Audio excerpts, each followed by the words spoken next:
Hi, everyone. My name is Lori Peak, and I serve as the director of the Natural Hazard Center here at the University of Colorado Boulder. It is my pleasure to welcome you to the monthly Making Mitigation Work webinar series, which is hosted by the Natural Hazard Center and made possible with the support of the Federal Emergency Management Agency, or FEMA, and the National Science Foundation. This webinar series highlights recent progress in mitigation research, policy, and practice. We are so grateful that you have joined us for this webinar session, which will highlight FEMA's recently released report on the financial savings that can be achieved by adopting stronger building codes that protect communities from property damage caused by hazards and disasters. As you will hear today, the report, Building Codes Save, a nationwide study, found that billions of dollars could be saved by employing such codes. Thank you so much for being here and for the work that you are doing to reduce the harm and suffering from disasters. A few announcements before we begin the formal webinar presentation. This forum is being recorded. The caption, video recording, and presentation slides from today's webinar will be posted online at the Natural Hazard Center website, hazards.colorado.edu. This is also where you can find the recordings and supplemental materials from the prior Making Mitigation Work webinars, as well as access to many other free resources. Thanks to a partnership with the International Association of Emergency Managers, we can offer one contact hour of emergency management training through the IAEM certification program. To receive the credit, you are required to attend the entire webinar session today, but I know you're going to want to stay. Please visit the Making Mitigation Work webinar webpage under the Trainings tab at hazards.colorado.edu for more information. You can contact Katie Murphy at hazcenter@colorado.edu for more information on receiving your certificate for attending this webinar today. If at any point during the presentation you have questions or comments, you can offer those either via the chat function or the Q&A box on Zoom. We will monitor the questions in both places. And we would ask, because we have a large and esteemed panel today, that if you would like to direct your questions to a particular speaker, if you could make that clear in your chat or your Q&A, and we'll make sure that the right person responds.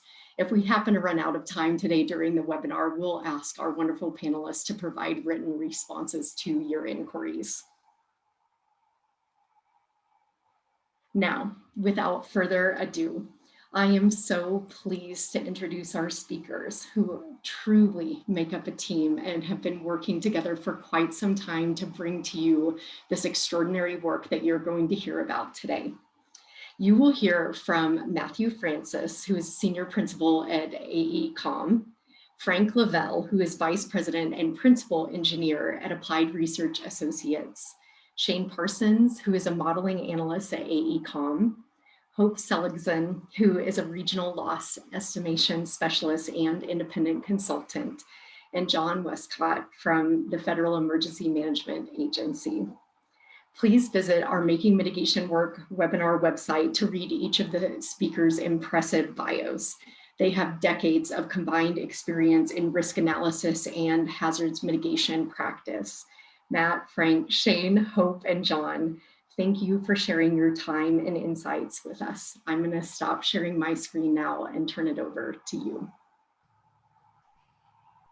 Thank you, Lori. That was a great introduction. We're all really excited to be here. We have a pre-recorded presentation today that we recorded just for this. So I'm going to go ahead, and then we have the entire panel here for Q&A. So I'm going to go ahead and start that.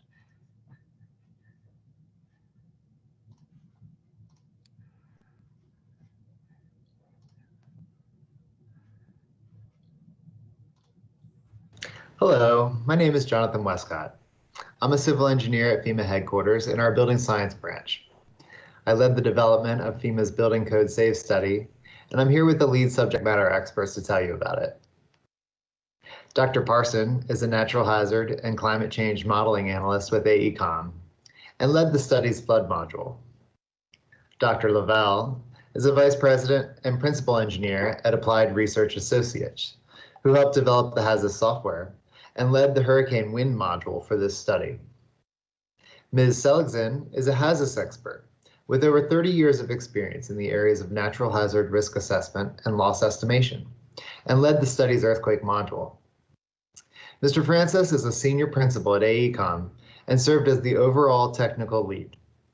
We're all excited to be here to tell you about the study. Following my introduction, I'll pass it on to Dr. Parson to describe the study methodology and data processing, and provide an overview and results of the flood module. Next, Dr. Lavelle will describe the hurricane wind module and results. Then Ms. Seligson will provide an overview and results of the earthquake module before turning it over to Mr. Francis to discuss the nationwide results. Then I'll wrap up by describing the brochure we developed as a companion to the study.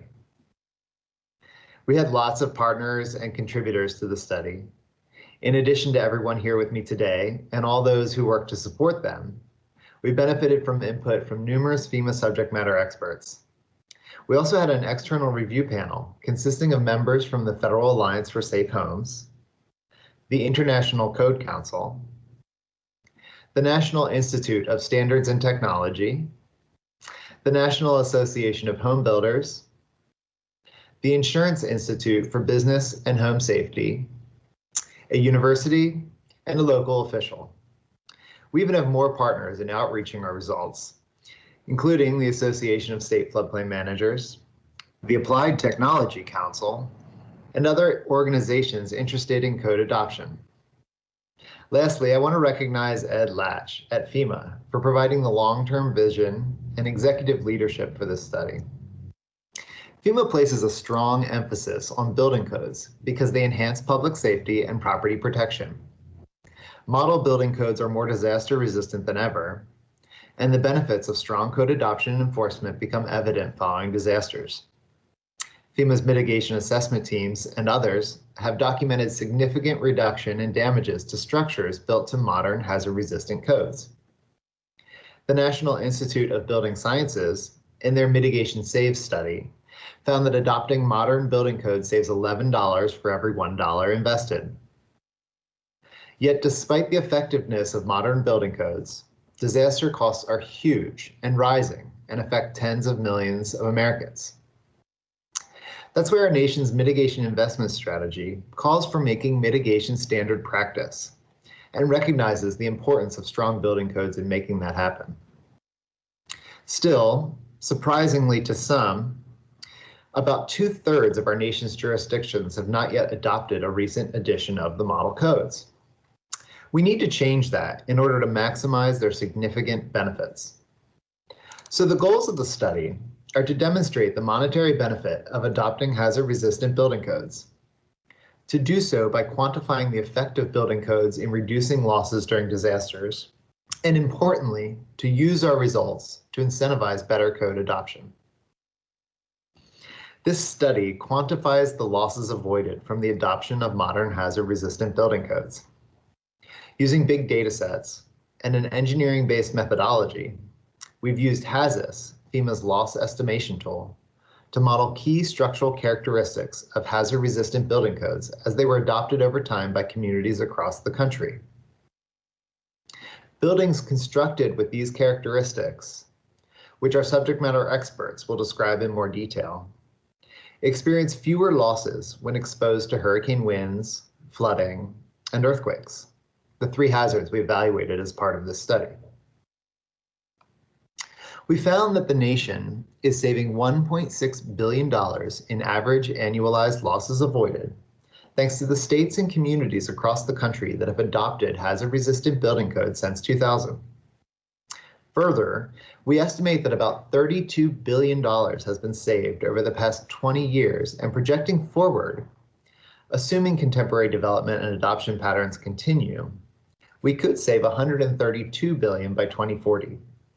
Now that number goes up significantly if we improve code adoption across the country. There's a lot that goes into these results, but before I turn it over to the subject matter experts to go into the details, I want to point out that our analysis only accounts for buildings and contents damages. When you consider the cascading losses that are also avoided, such as relocation costs, business interruption, lost wages, and other socioeconomic factors, it's clear that the true value of hazard-resistant building codes is much greater. Now I'm going to turn it over to Dr. Parson to describe the study methodology and data processing and provide an overview of the flood module. Hi, I'm Shane Parson with AECOM, member of the Compass joint venture supporting FEMA for RiskMap. I'm going to be talking about, for the Building Code Save study, information on methodology, data, and also the flood analysis. So to start off, I want to do a few definitions of terms that you're going to be seeing throughout this presentation. First one is average annualized loss. This refers to a loss estimate that's based on a suite of return periods. So looking at modeling damages, not just for one event, but for multiple events.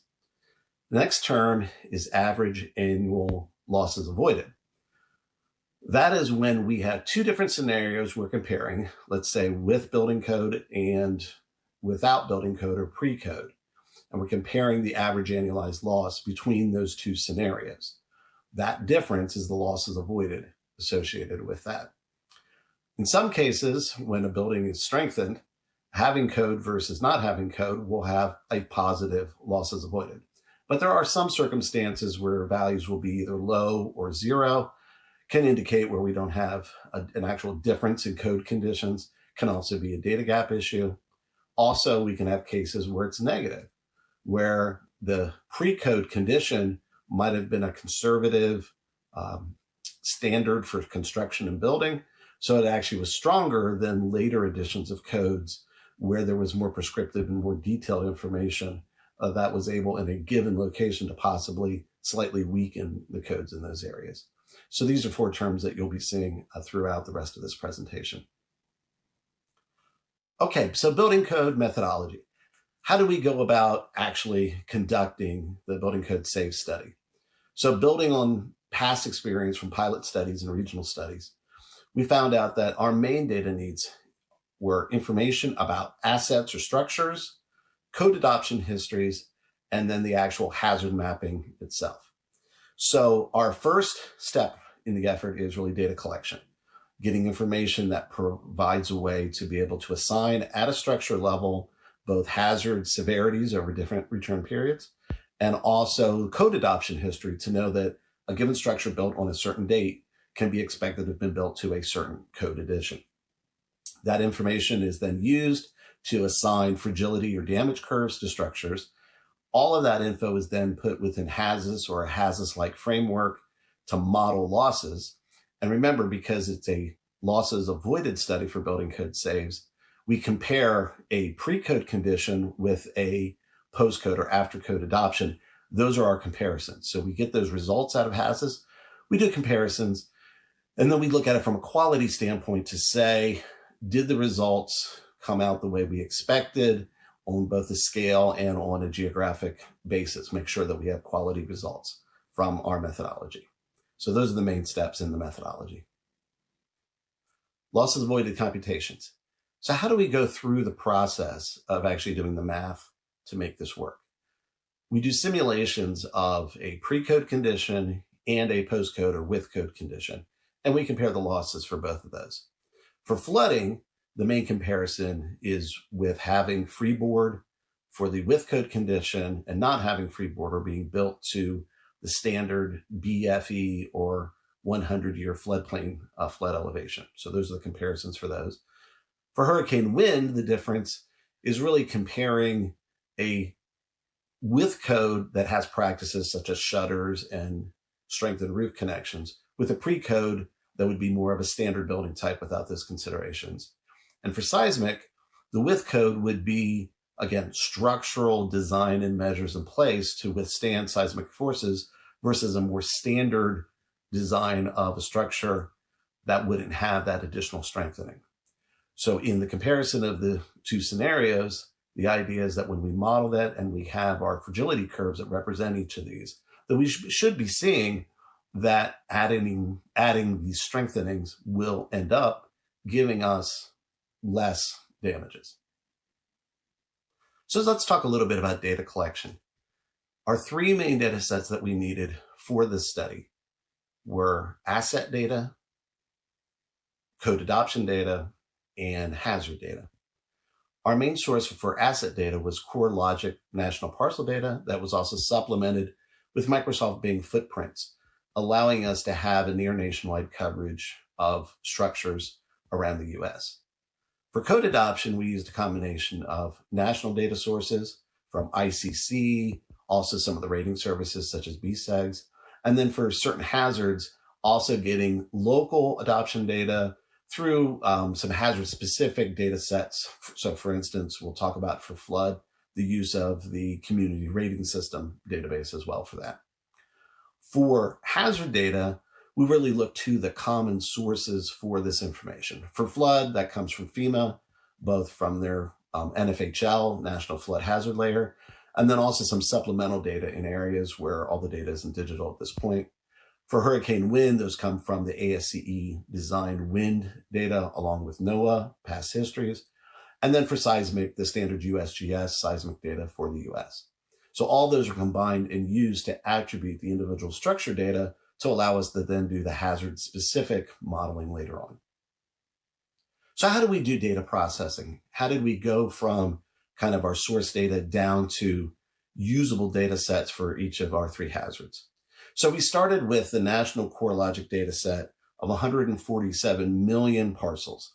That data set was then first filtered to make sure we only had parcels that had construction on them. The attribute data then of that information was used to figure out, did we have the proper background info to know things about when a structure was constructed, when the different roof types, the other information needed to do the hazard specific analysis. As we boiled that data down, we also had a step where we used the Bing building footprints along with the parcel data to make sure that we had defendable individual building data records. In some cases, things like apartments and condos, you might have multiple parcels but one building. And then in other cases, you may have a parcel that actually has several buildings on it, and you would have to make sure that your parcel records correctly attribute each structure for what it's trying to represent. So there was a lot of data compilation that was needed to get to the final set of data, which for this study, we were looking at the year 2000 construction and later, and we ended up having a little over 18 million structures in this nationwide data set. If you look at the report, you can see some areas where there might have been a few gaps in the data, but we feel like this is a pretty good representation of post-2000 construction. So now let's talk a little bit about the flood analysis. Three main components of the flood analysis were assigning to each structure whether or not they had Freeboard from a Freeboard database that we developed, also assigning to each structure the flood profile, the ranges of flood elevations that that particular building would expect for different return periods or recurrence intervals. And then finally, the assignment of depth damage functions related to the fragility of the building based on let's say, its foundation type, number of stories, its expected damage levels based on building characteristics. So once we were able to assign those to each structure, we then could run within HAZIS using that modeling framework comparisons of with and without code in order to get losses avoided associated with Freeboard adoption. So how do we develop our Freeboard adoption database? Our primary sources first came from national and state adoption records on different code editions, looking at over time how each state, because flood hazards are in all states, how each state either adopted statewide mandatory adoption of codes or decided to leave it up to jurisdictions.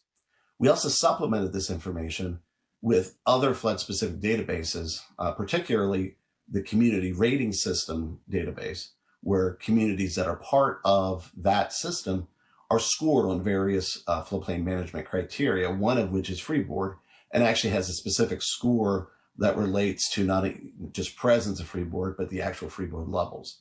So we were able to use that information to supplement some of the national data sources so that we had an idea from the year 2000 up through the end of the study timeframe of 2018, for each year in each state and each community, an idea of when Freeboard was adopted in those communities. So what did we find out about Freeboard adoption nationwide? If we took the country, we could kind of split it into three groups. The first group, which we titled the innovators, were those states that had statewide mandatory Freeboard adoption prior to or up to the year 2000. So even when the code series first started, there were states within the US that already had mandatory Freeboard in all NFIP participating communities. The next group that we found, what we called emergent states. Those are ones that adopted mandatory state required Freeboard after 2000 through 2018, through the end of our study. In some cases, it was done similar to the innovator states, where there was a statewide requirement. In other cases, as the IRC and IBC required more and more Freeboard, and up to the 2015 editions, where it was required for all structures in the floodplain, many states, through their adoption of the ICC codes, had mandatory Freeboard adopted as part of it. There were still a handful of states, though, that we titled as limited, meaning that only local adoption and no statewide mandatory Freeboard adoption occurred. So there's a handful of states that are still in those conditions. And you can see from the figure the ratio of numbers of communities within each of the states, within these groups of states overall, where the states that were innovators and emergent having higher levels of average Freeboard adoption than those in the limited, where only a handful may have had Freeboard. So what are some of our flood analysis results that we found for the study? So we found that as part of this nationwide study, that our average annualized losses avoided were almost $500 million, around 484 million per year. That was derived from a little under 800,000 structures that were in the floodplain, of which roughly 400,000 we found to have Freeboard. So around 51% of structures built at 2000 and afterwards, we found had Freeboard. The average losses avoided per structure was around $1,200 per structure, which adds up, when you do the math, adds up to close to $500 million per year. We feel that this is an actual underestimate because we, again, limited our study looking at structure and contents damages. You can also see on this slide our top 10 states, top states being ones we expect with these with lots of growth, or especially lots of floodplain development. And then you can also see on the map the areas of the country at county level, and you can get a sense of that distribution of communities that had Freeboard and the losses avoided that came with it. And with that, I'm going to turn things now over to Frank Lavelle, who's going to talk about our hurricane wind results. For the hurricane portion of the study, an enhanced version of the HAZUS hurricane methodology was developed. First, we extended the methodology to estimate losses for individual buildings, instead of just computing aggregate losses at the census tract or census block level. Next, we extended the methodology to infer key building design parameters, such as the presence or absence of shutters or hurricane straps, based on the year of construction and the local building code history. Finally, we developed a large library of new loss modification functions to explicitly account for several modern building code requirements that were not directly considered in the original HAZUS hurricane methodology. With these enhancements and many hours of cloud computing time, we were able to estimate average annual losses, or AALs, for over 9 million buildings constructed in 22 hurricane-exposed states between 2000 and 2018. 2 hurricane AALs were computed for each building, one based on the local building codes that were in force in the 1990s, and another based on the codes that were actually in force when the building was constructed. The difference between these 2 AALs is the average annual loss avoided due to the adoption of more modern building codes. This chart summarizes the timeline of 1 and 2 family residential building code adoption in the 22 hurricane states. There is a second timeline in the report for commercial building code adoption. Many states, such as Florida and North Carolina, have enacted legislation mandating that local jurisdictions adopt and enforce specific building codes, and some have amendments that alter specific provisions in the model codes and standards, such as the definition of the windborne debris region. In other states, such as Texas, building code adoption is a local decision. For most of those states, we relied on code adoption history data at the jurisdictional level that was obtained from the Building Code Effectiveness Grading Schedule database. Although the BCEGS database did not include every community, it enabled modeling of many communities for the 5 states shown in yellow. Losses avoided were not computed in jurisdictions where building code histories could not be obtained. Going forward, the results of the analysis show that the adoption of more modern building codes since the year 2000 will reduce expected hurricane losses by an average of $1.1 billion per year. Note that this figure only includes direct losses to buildings and their contents, and it will only increase as more new buildings are constructed and as more jurisdictions adopt and enforce modern building codes. Despite contributing just 18% of the post-2000 buildings in the hurricane wind hazard area, Florida accounts for 81% of the national hurricane wind losses avoided due to its high hurricane risk, rapid growth, and early statewide adoption of modern wind design requirements. Because Florida is a big driver of the total AALA, there is further analysis of its contribution in section 5.4.1 of the report. Texas has relatively low AALA because it doesn't have statewide code adoption, and a large fraction of its post-2000 construction was inland. South Carolina is the opposite story. It has a relatively high AALA due to its fairly early statewide code adoption and high growth along the coast. These maps illustrate the hurricane wind losses avoided in relative terms. The map on the left shows the reduction in AAL as a percentage of the pre-I-code AAL. The relative losses avoided are greatest in those coastal counties that were the earliest adopters of more modern building codes, including several northeastern counties. The counties shown in the darkest green have already reduced their expected losses by more than 25%. The map on the right shows the contribution of each county to the national total. This map highlights the very large contribution of the coastal counties in South and Central Florida. However, several coastal counties in the Carolinas, Northwest Florida, Alabama, and Mississippi, and 2 Texas counties, Harris and Galveston, are also significant contributors to the national total. This final plot shows how hurricane losses avoided varied by year of construction.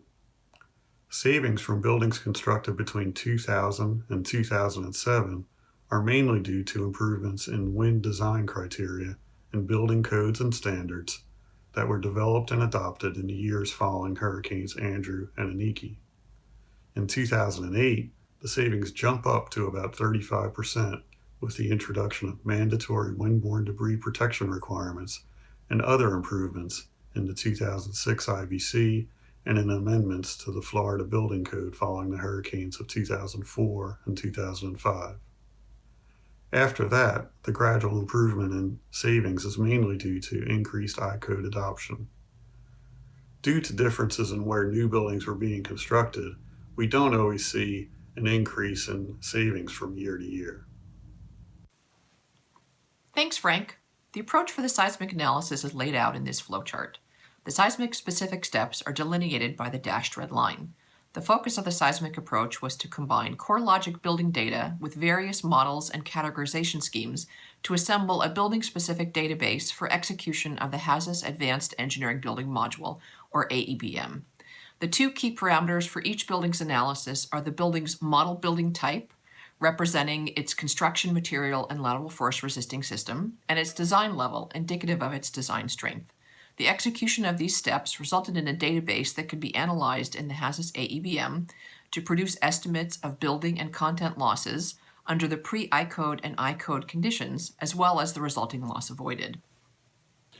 A key to determining each building's design level was understanding the community's code adoption history. This figure provides the post-1999 commercial building code adoption history developed for the 6 Western seismic states considered in this study. Because of their experience with relatively frequent earthquakes, the 6 seismic states adopted and enforced seismic provisions in their building codes long before the year 2000, generally based on the Uniform Building Code. In all areas except for several counties in Hawaii and parts of Alaska, the 1997 Uniform Building Code was in place immediately prior to the initial adoption of the I-codes. For the purposes of this study, the 1997 UBC was judged to be similar to the I-codes. As a result, the code assumed to be in place prior to the I-code or equivalent code is the 1994 UBC. As shown in the figure, California, Oregon, Utah, and Washington had statewide code adoption mandates prior to 2000, so their histories are more straightforward than those for Alaska and Hawaii, which have been assembled at the borough, county, or city level. An equivalent code adoption history was also developed for residential construction. The final post-2000 building database used in the seismic assessment included more than 2.4 million buildings. Most of this exposure is in California. For the 6 seismic states, the total average annual loss avoided for post-2000 construction is approximately $60 million, 8% relative to the pre-I-code losses. Most of the losses avoided occur in California, followed by Washington. Losses avoided in Oregon are small relative to its exposure because many structures in Oregon were assigned the same design level under both the pre-I-code and I-code design. This also occurs in Alaska, where there are fewer buildings, many of which have been built without the benefit of a building code. The relatively low losses avoided for seismic hazards as compared to the other hazards is a result of the relatively strong seismic provisions of the 1994 UBC, which was widely adopted across the Western states and used as the baseline pre-I-code condition. Had there been areas with no seismic codes in use prior to 2000, the losses avoided would be considerably larger. Hawaii has a higher average annual loss avoided per building, moving it higher in the rankings. This results from substantial losses avoided for post and pier foundation houses in the higher hazard areas of Hawaii County, which will be discussed on the next slide. Small single-family residential construction in parts of Hawaii often use a post and pier foundation system, where the first floor is elevated by 2 to 3 feet above grade. This type of construction is more vulnerable to damage than conventional wood-framed buildings on slab foundations. After 2000, code required improvements to continuous load paths made these structures more resistant to damage. The performance of this type of building has been studied extensively, and custom HAZUS capacity and fragility curves reflecting the code required load path improvements have been developed by FEMA. For these post and pier buildings, the losses avoided as a percentage of pre-I-code loss averages 21%, significantly higher than the 8% achieved in the seismic states overall. These higher relative average annual loss avoided results occur because the pre-I-code condition is highly vulnerable. The results from this unique building type indicate that larger losses avoided would result in the West if seismic codes had not been in place for decades and comparisons were made between no code and current code. And now I'd like to turn it over to Matt. Hello, I'm Matthew Francis with AECOM, and I'll be talking about the next 3 slides, bringing together the results of the earthquake and the hurricane and the flood findings from BCS. In the table, you can see that hurricane dominates the average annualized losses avoided. And that's because it's a large geographic area. We're covering every building in the states, in those hurricane states.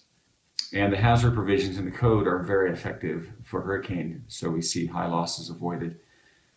And also, the flood, while it is a lesser number, still is a significant amount of losses avoided at $484 million. And that's only those buildings that are in the special flood hazard area. That's where the Freeboard, which is contributing to those losses avoided, is occurring. And seismic, of course, is a much smaller number, given that they have been adopting seismic provisions well before 2000. And so the incremental benefit is smaller, but still significant. If you look at how these average annualized numbers aggregate over a period of time, even the seismic, where we've had 20 years since a big event, is up in the near $1 billion savings when an event strikes. So one thing to note is that the 4 states of Florida, California, Texas and South Carolina produce 80% of these total ALAs. The opportunity is in these high growth states where they have high hazards. And we looked at 67 counties, which were the high growth, high hazard, and low code or code opportunities to produce a significant benefit as a focus.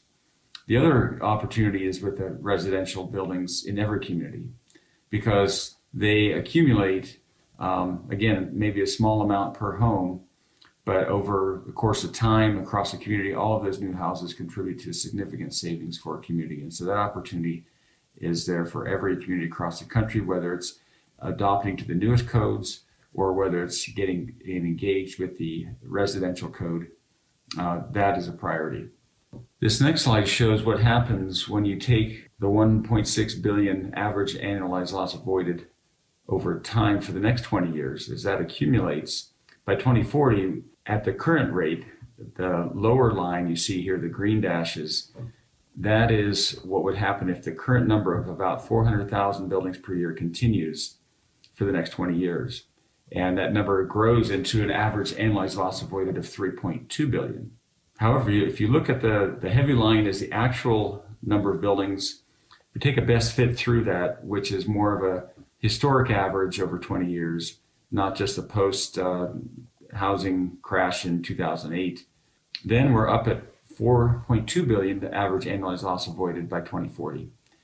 That's happening every year. So then when you accumulate that, you end up with big numbers, 133 to 171 billion, depending on which curve we go. So there's a great opportunity in the next 20 years that's going to be producing a much bigger loss avoided, carrying forward the momentum of the past 20 years. So we can see the tremendous impact that is coming our way and the opportunity for new communities to engage and push those numbers higher. That's assuming the same adoption percentage, but as new communities adopt modern codes, the number goes higher. As technology improves in the codes, the opportunity for that number to go higher exists as well. So in preparing the report and looking at the findings, we felt these were conservative projections, and just from the standpoint of the losses avoided of the codes. This third slide, before I hand it back to Jonathan, illustrates how building code savings ripple across a community. And if you consider the two curves representing two different cities or communities that are hit by natural disasters, they're able to recover more quickly, the one with the codes in the upper line. And those savings are able to then be reinvested and help them prepare better for the next event. So over a series of events, the community with the codes becomes far better prepared and far more tuned for growth. And that also happens because with homes that are protected, families are able to shelter in place, they're more stable. Schools and community lifelines are able to function better. And so the communities are more stable, the economy is more stable, and that's what drives the growth. And so it all starts with building codes as a catalyst and focusing again on the residential opportunity, which represents a significant sizable growth in capital when you consider time again and the community-wide impacts. And that's really the main message that we're able to draw from this very detailed analysis, that each community can look at their own particular hazards and find their best path forward to growth. Thank you, Matthew. Now remember the third goal of the study, to incentivize greater code adoption. We realized that a big nationwide technical study doesn't always motivate local change. So we developed a companion brochure to use our results to tell a compelling story for local officials and the public. We know that historic disasters bring real-life motivation. In fact, today's hazard-resistant codes incorporate many lessons learned from past disasters, as we've described. We also know that motivations for local change always tie into local stories somehow. So the brochure starts by setting the stage for why codes are important in today's environment of increasing hazards and disasters. Then provides regional examples of the effects of disasters on communities. Highlights some communities that have successfully used codes to break the chain of destruction, and provides justification using our study results and a call to action and details on how to achieve greater code adoption in your community. I want to take a moment to highlight some areas that have successfully used codes to break the chain of destruction. Some states have done this by adopting modern statewide building codes that protect property and people during natural disasters. Florida and California, pioneers in this field, have had modern hazard-resistant building codes in place since the 1990s. Other states such as Virginia, New York, and Montana have followed suit, putting in place statewide building codes that local jurisdictions are required to adopt. Other states have broken the chain from the bottom up. That is, local jurisdictions have pushed the envelope with the adoption of hazard-resistant building codes and raised the bar on their home states to do the same. For example, Miami-Dade County in Florida raised the standards for roof construction and mandated the use of impact-resistant windows. The state incorporated these requirements into its mandatory statewide code. Similarly, the city of San Antonio blazed a new trail in the state of Texas with the regular adoption of modern code updates every 3 years. Other jurisdictions in Texas can provide a higher level of protection to their citizens and regularly adopt modern building codes too. Cedar Rapids, Iowa, as part of its 2008 flood recovery, the city worked closely with state officials to increase their resilience to flooding. They implemented a variety of measures, including reassessing flood risks, buying high-risk properties to create a new greenway, building a new levee, and most importantly, adopting modern building codes.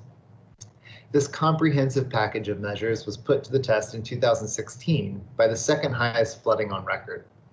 Cedar Rapids performed well, with much less damage than the 2008 flood.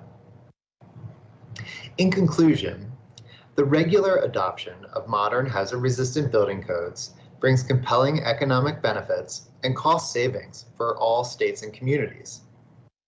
We've shown that those who have adopted them are avoiding $1.6 billion on average in annualized losses in just building and contents damages alone.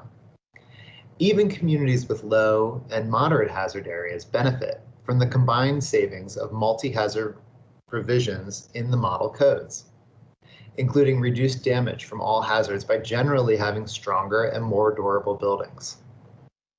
Accumulated code savings over time, even in small communities, can proportionally still make the difference between a debilitating disaster and a resilient recovery. Lastly, we found that the data and methods we used for this study were effective in achieving our goals. And so we have ideas for future follow-on studies to evaluate other hazards and codes, for example. In demonstrating the monetary benefit of hazard-resistant building codes and showing how they reduce damages from natural hazards, we've proven that the adoption of strong building codes makes mitigation standard practice for communities across the country. I hope that you enjoyed learning about our study and how building codes save. For more information, I encourage you to visit our website, download the brochure, check out the study, and reach out to help us create more building code advocates.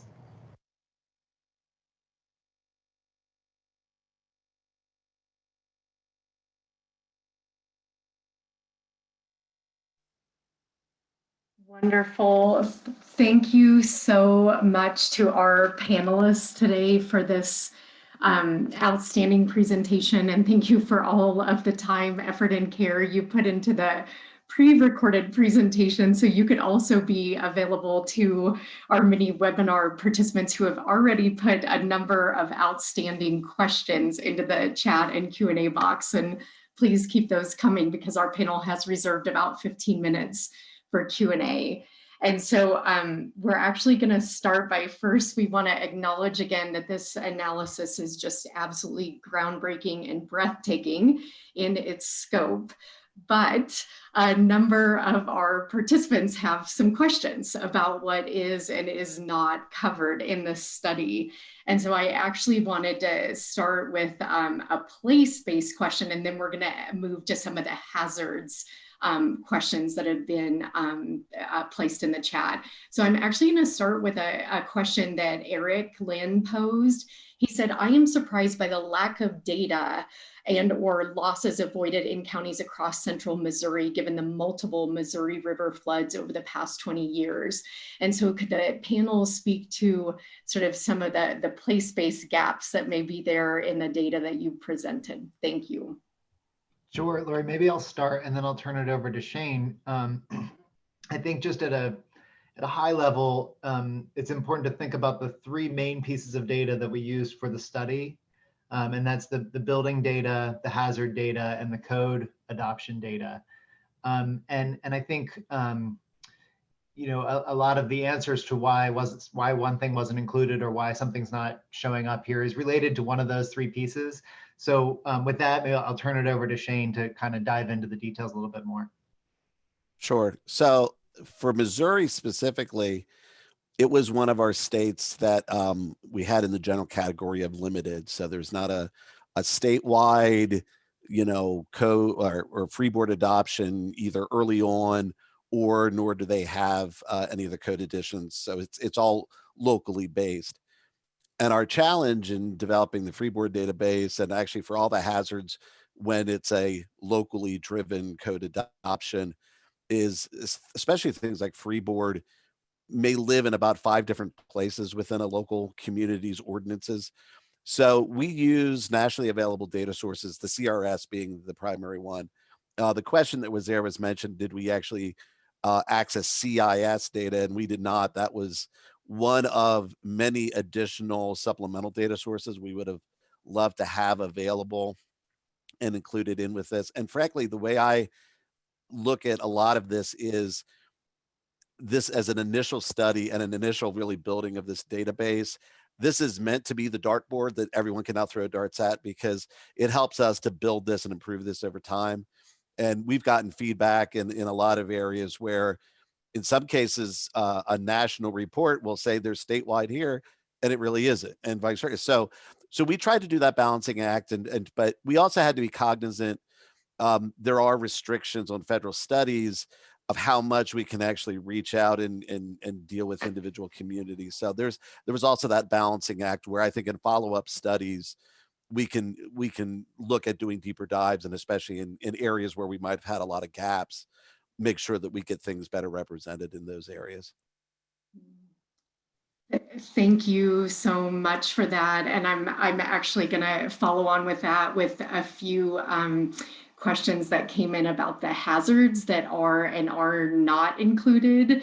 And so Hope, I'm going to turn to you in a minute to ask specifically about earthquakes, but I'll start more broadly with a few of the questions that came in about what about wildfire, tsunami? Are you taking account of changes that are coming with global warming? And so could you sort of speak about more generally the hazard profile for the study? And then again, Hope, I'll get you next with the earthquake questions. Sure. So we wanted to make sure that our results were comparable across hazards and meaningful nationwide.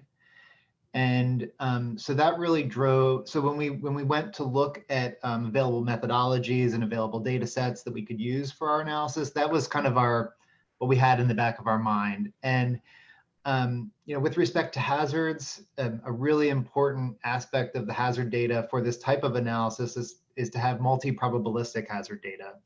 So you have to know you know, the probability of occurrence for all kinds of a range of shaking, or a range of wind speeds, or a range of flood levels, in order to really get an idea of the average annualized loss.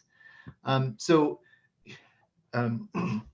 I think, before we get to earthquake, when I think of wildfire in particular, that is certainly a hazard that we're interested in. And there's the wildfire urban interface code that's even available for communities to kind of help properties protect themselves from wildfire in those areas. But the one big piece of information that's missing for our analysis would be that multi-probabilistic wildfire hazard data. And then another part is a better understanding of how to model that in HAZUS. So, and there's a lot of other, I mean, there's tsunami hazards that would also be very interesting to model. And I think we might be able to do that, in not too distant future. But I think, a lot of our decisions just came down to what data and modeling methodologies were available to us. And then once we understood that, we took a look at where the biggest hazards were, where the biggest exposures were, where the biggest losses avoided were, and then focused our efforts sort of in those areas. Thank you, John. And I'm going to turn to Hope now. We had a few questions come in about the inclusion or exclusion of the New Madrid seismic zone, the Cascadia subduction zone, as well as more localized faults. And so can you talk to us a little more about the earthquake data, Hope? Thank you. Sure. The analysis focused on the 6 Western seismic states that contributed the most to the national earthquake AAL as computed using HAZUS. So we took the top 6 states, and then during the progress of the study, we were trying to assess how we could expand it and to include the New Madrid. So if you are interested in the details, there's a discussion in the appendix that talks about the challenges that would be faced trying to model losses in the New Madrid seismic zone, primarily because those states don't necessarily have statewide mandates on code adoption. So to get the code adoption history would be much more complex because you're talking about 8 states and 300 counties and potentially going down to the jurisdiction level. So the current study doesn't include the New Madrid directly, but we tried to do a very cursory extrapolation, and that's also discussed in the report. With regard to the Cascadia subduction zone, the seismic hazard data that we used is derived from the USGS's national seismic hazard maps. So since they model it, it's included in our results, but we're not modeling it directly. So. Thank you, Hope, and thank you so much for all of the contributions. We've had a few questions come in about barriers, whether this report is really taking in the social, political, economic, contextual barriers to code adoption. And then the flip side of the coin is the report also really talking about how we can cultivate code adoption champions. And so could one of the panelists take this question about barriers, but also possibilities and moving forward? Sure. So the report doesn't get at specific barriers itself. I mean, so we didn't, reach out and survey and to get an understanding of what all those barriers are, but we understand that those barriers do exist. And we also know that one of those barriers is sort of data to rely on for making a case for stronger building codes. It seems that there's a fair amount of data showing cost of construction associated with building codes, but it's hard to really quantify benefits, right? Because these are things that didn't happen. These are, the just day-to-day things that we enjoy all the time, and it's not something we're thinking about. So, we hope that our results can be used to help those code officials get over those barriers. And in fact, since we've released our study, we're working with a few different states to really dive deeper into our results in those states and help them better understand our results and leverage our results for their, their state or their internal deliberations on what codes to adopt or what standards to adopt in their codes. So, we've been presenting at a high level here today, but this isn't the type of report that sits on a shelf for us. We're continuously trying to figure out how to leverage our results to help the people who have to make these decisions get over those barriers that they do face. Good. And related to this, Matt, you go ahead, please. Yeah, I'll say that one thing we did do in the report is we looked at the average income by county. And when you go to the lower income counties, there's a scatter plot that shows about half of them are good codes and half have work to do. It's a really wide distribution. So there are low income locations that are adopting very good codes. And it's an interesting study to understand what are the specific drivers.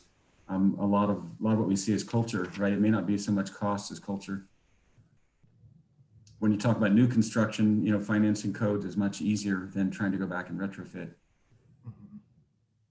Yeah, Matt, thank you for raising that. And that actually relates to another question that came in about specific support for vulnerable or marginalized communities.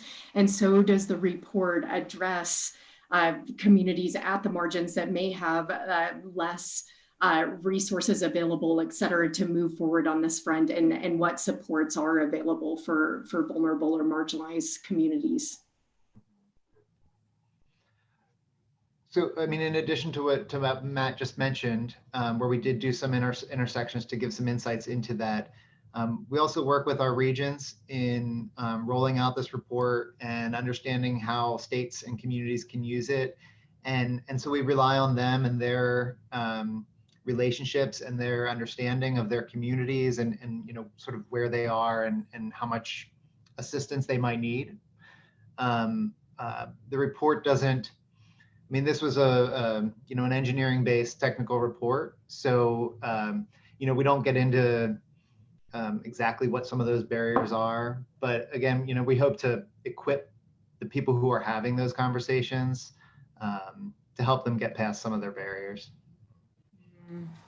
Right, and I'd like to add a few questions are coming in about enforcement and whether this report is tackling the age-old question. Cheryl asked about, what is the best entity to centralize and standardize, supervise such tracking?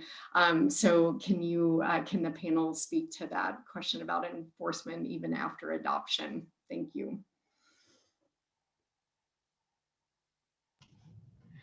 So enforcement is definitely the elephant in the room, right? And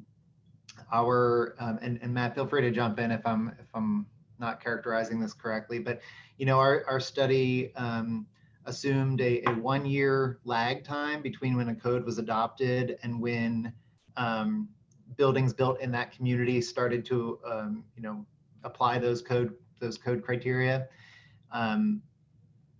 But then we also assumed that once a code was adopted, that every building built under that code is getting all the hazard resistant provisions that are in the code.